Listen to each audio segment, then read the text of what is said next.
প্রতিষ্ঠালগ্ন থেকে বাংলাদেশ কোস্টগার্ড দেশের উপকূলীয় ও নদী তীরবর্তী অঞ্চলের সার্বিক নিরাপত্তা নিশ্চিতকরণ, মাদক চোরাচালান ও অন্যান্য অবৈধ কর্মকাণ্ড প্রতিরোধে গুরুত্বপূর্ণ ভূমিকা পালন করে আসছে। বিশেষ করে সীমান্তবর্তী উপকূলীয় এলাকায় চোরাচালান ও মাদক পাচার রোধে নিয়মিত টহল, গোয়েন্দা নজরদারি ও সাঁড়াশি অভিযান পরিচালনা করা হচ্ছে। বৈশ্বিক জ্বালানি সংকটকে কেন্দ্র করে যাতে কতিপয় অসাধু ব্যবসায়ী জ্বালানি তেলের কৃত্রিম সংকট সৃষ্টি বা অবৈধ মজুদ করতে না পারে, সে লক্ষ্যে বাংলাদেশ কোস্টগার্ড নিরলসভাবে কাজ করে যাচ্ছে। এরই ধারাবাহিকতায় চট্টগ্রামের পতেঙ্গা থানাধীন ভিআইপি রোড সংলগ্ন এলাকায় গত 18 মে 2026 সোমবার রাত 11টায় কোস্টগার্ড আউটপোস্ট পতেঙ্গা কর্তৃক গোপন সংবাদের ভিত্তিতে একটি বিশেষ অভিযান পরিচালনা করা হয়।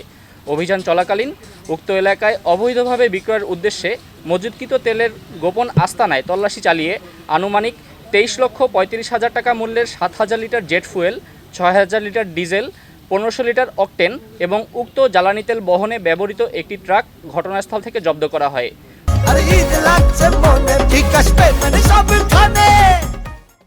অপরদিকে চট্টগ্রামের ইপিজেড থানাধীন আকমল আলী সুইচ গেট সংলগ্ন এলাকায় আজ 19 মে 2026 মঙ্গলবার মধ্যরাত 1টায় কোস্টগার্ড আউটপোস্ট পতেঙ্গা কর্তৃক গোপন সংবাদের ভিত্তিতে আরও একটি অভিযান পরিচালনা করা হয়।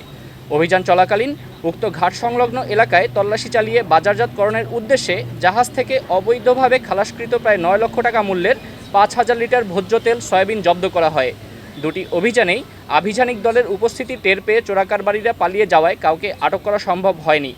জ্বালানি ও ভোজ্য তেল চোরাকারবারির সাথে সংশ্লিষ্ট মূল হোতাদের আটকে গোয়েন্দা তৎপরতা বৃদ্ধি করা হয়েছে এবং প্রয়োজনে অন্যান্য আইন শৃঙ্খলা বাহিনীর সাথে সমন্বিত অভিযান পরিচালনা করা হবে।